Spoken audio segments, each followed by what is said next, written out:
Caminhão desgovernado atropela 7 pessoas na capital. Crime contra pastor evangélico é desvendado. Revezamento de professor. Escola de Contagem adota esquema para suprir falta de profissionais. Torcedores criminosos. Derrota do Cruzeiro no Peru é marcada por gestos racistas contra Tinga. Novidades no Carnaval de BH. Blocos de rua vão desfilar de dia no Santa Teresa. O Band Minas está no ar.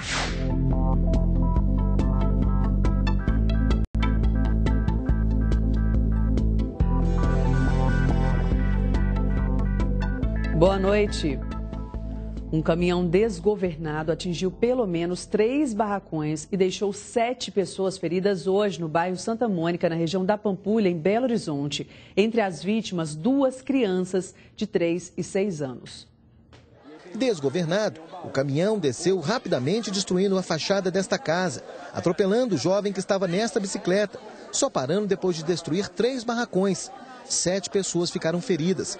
Acionados, bombeiros e policiais militares prestaram socorro às vítimas, 4 delas de uma mesma família. Eu estava consertando outro estrago que já tinha acontecido.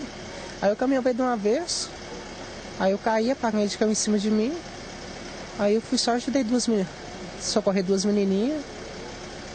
Foi muito rápido. Só vi o barulhão, minha casa caiu em cima de mim, eu estava até arrumando para ir trabalhar, sabe? Fez um barulhão. Socorridas, as vítimas foram encaminhadas para os prontos-socorros dos hospitais João 23 e Risoleta Neves, em Venda Nova. Todas com escoriações leves, o médico do SAMU avaliou todas elas, todas foram conduzidas, algumas pelo SAMU, outras pelo bombeiro, e nenhuma com situação grave, não. Em menos de 10 dias, esse é o segundo acidente dessa natureza registrado aqui no local.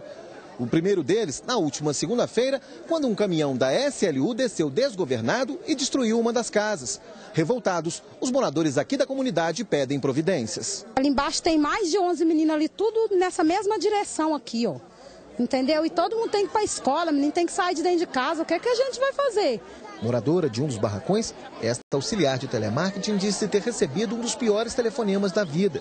Também estava indignada ao ver a situação do local e do barracão que ela e o marido tentavam reerguer depois do primeiro acidente. Já é difícil você ter alguma coisa e o que você tem, você perde, é meio angustiante, né? Eu vou chamar agora o repórter Jacques Leal, que esteve no local do acidente, como a gente viu, e traz agora as últimas informações. Boa noite, Jacques. Olá, Monique. Boa noite a você, boa noite a todos. Pois é, Monique, durante todo o início da tarde, os técnicos da Defesa Civil, desde o início do acidente, técnicos da Defesa Civil que foram acionados permaneceram no local. E aí estiveram lá durante toda a tarde acompanhando os estragos e a situação que é bastante crítica. Inicialmente, a informação dada pelo Corpo de Bombeiros dava conta de que 3 barracões haviam sido destruídos. Agora há pouco, a Defesa Civil estendeu o número de barracões destruídos, agora são 5. 3, então, ficaram parcialmente, 2 parcialmente destruídos e 3 totalmente acabados, exatamente com o impacto desse caminhão que desceu em alta velocidade. Uma outra informação também é que só a partir então da chegada do guincho, que acaba de chegar nesse momento, eu tive informações agora há pouco dessa moradora que conversou conosco na matéria, e ela disse o seguinte, que o guincho acabou de chegar no local, os bombeiros então estão fazendo todo o trabalho, isolaram a área para a retirada do caminhão baú, e aí então os técnicos da Defesa Civil vão começar a fazer os trabalhos preliminares. Uma outra informação é de que os bombeiros estão detectando a presença de um gás de cozinha que estaria vazando dentro de um desses imóveis, desses barracões. Há uma possibilidade de explosão e, portanto, antes do trabalho do guincho, os bombeiros estão fazendo esse trabalho de encontrar esse botijão de gás para retirá-lo. A área está isolada, os moradores acompanham o trabalho à distância. As 7 pessoas foram encaminhadas para os hospitais João 23, aqui da capital, e também o João 24, o Hospital Risoleta Neves, que fica na região de Venda Nova, todas com escoriações, ferimentos leves. Felizmente, Monique, um verdadeiro milagre para o tamanho do acidente. Com toda certeza, viu, Jacques? Muito obrigada. Um casal foi alvo de bandidos hoje à tarde durante uma tentativa de assalto em Belo Horizonte. O crime aconteceu na Avenida Nossa Senhora do Carmo. As vítimas estavam em um jipe quando o veículo foi cercado por 2 motociclistas. Eles quebraram o vidro da janela do motorista e atiraram. Para se defender, a vítima acelerou e bateu em uma das motocicletas, que foi arrastada até a Avenida Cristóvão Colombo. Mesmo ferido, o ladrão fugiu junto com o comparsa. Por sorte, o tiro não acertou o casal.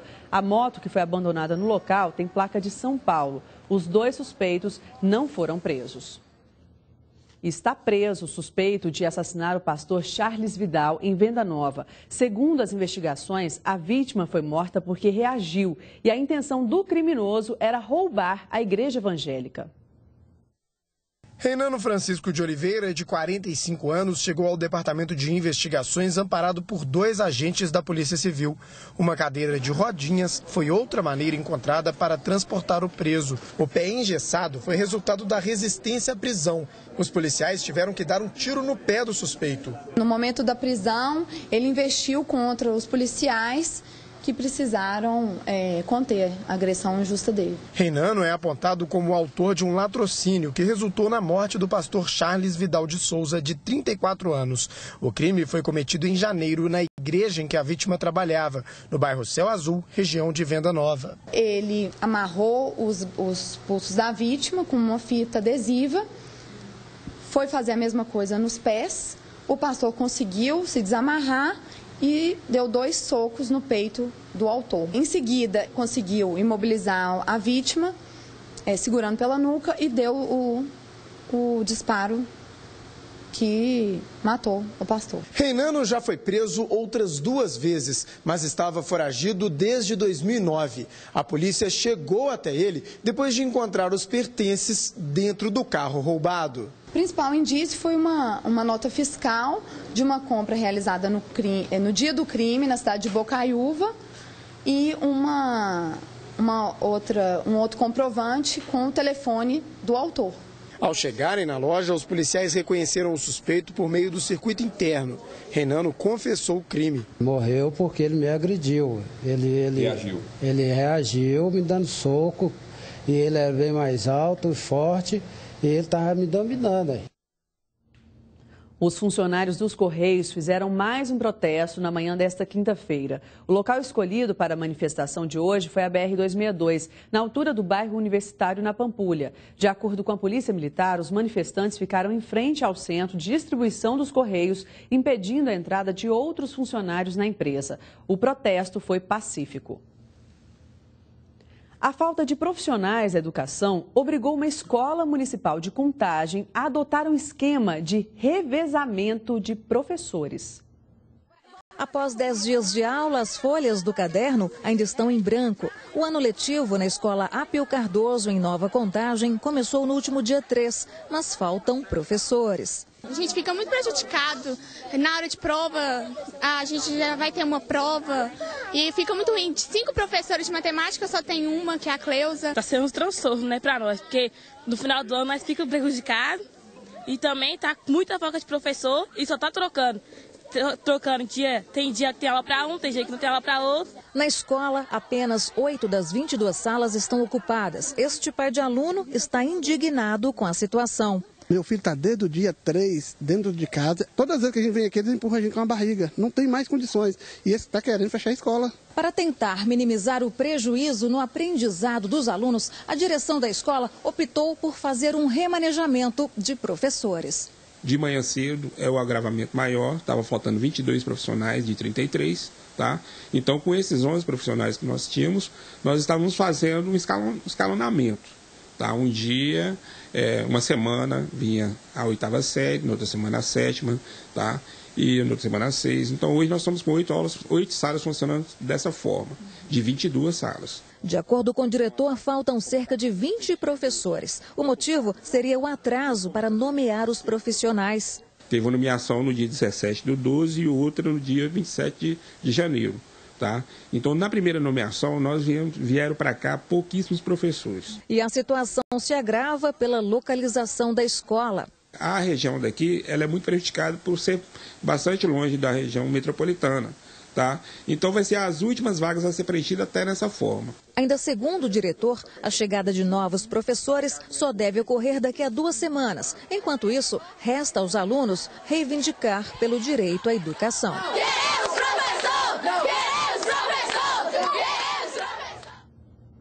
Segundo a Secretaria de Educação de Contagem, a previsão é que a nomeação de todos os aprovados no concurso seja concluída ainda nesta semana.